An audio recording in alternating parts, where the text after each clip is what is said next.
Кайырлы күн достар. Жазда күн ыстықта шетін шөлді қандыратын, іштегі ыстықты алатын, дәрумендерге толы осы суық сусын көжесінің рецептісімен бөліскім келіп отыр. Видеоны соңға дейін қараңыздар. Мен переловкадан жасаймын суық көжені. Переловканы түнде суық суға салып қойдым.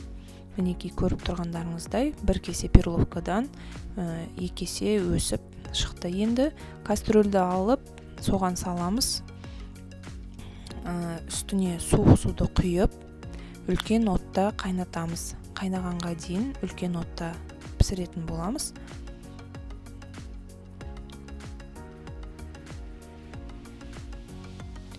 Дәміне қарай тұзын саламыз.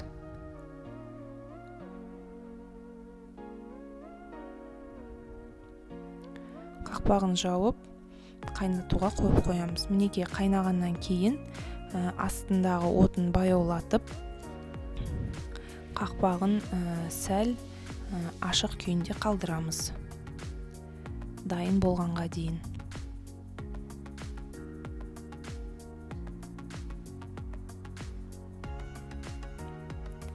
Мінекей жарты сағаттай қайнады. Дайын болғаны уже көрініп тұр. Көріп тұрғандарыңыздай барлық су тартылып 2 есе, 3 есе өскен переловкамыз. Енді отты өшіріп, суытуға қойып қоямыз. Суыған күтеміз. Суығаннан кейін үлкен ыдысқа аударып, көріп тұрғандарыңыздай, енді келесі қайнаған суды суық күйінде, салқын күйінде құямыз. Жақсылап араластырып аламыз.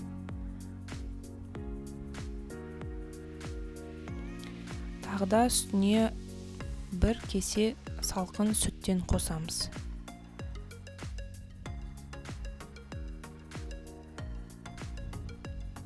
Содан кейін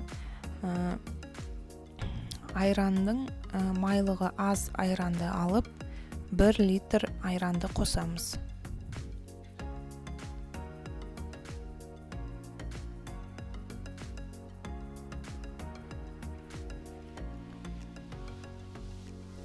Бұл айран мен сүтпен жасалатын себебі, сүтті қосатын себебіміз қышқылдығын азайтады.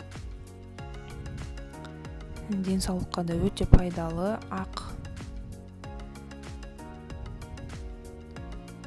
Дәміне қарай тұзын салып, тұзды 1-2 салғаннан кейін жақсылап араластырып, дәмін көріңіздер.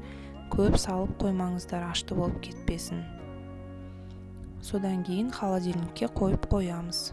Суық күйінде алып, құйып ішсеңіздер болады. Ас болсын. Тіркеліп кетуді ұмытпаңыздар.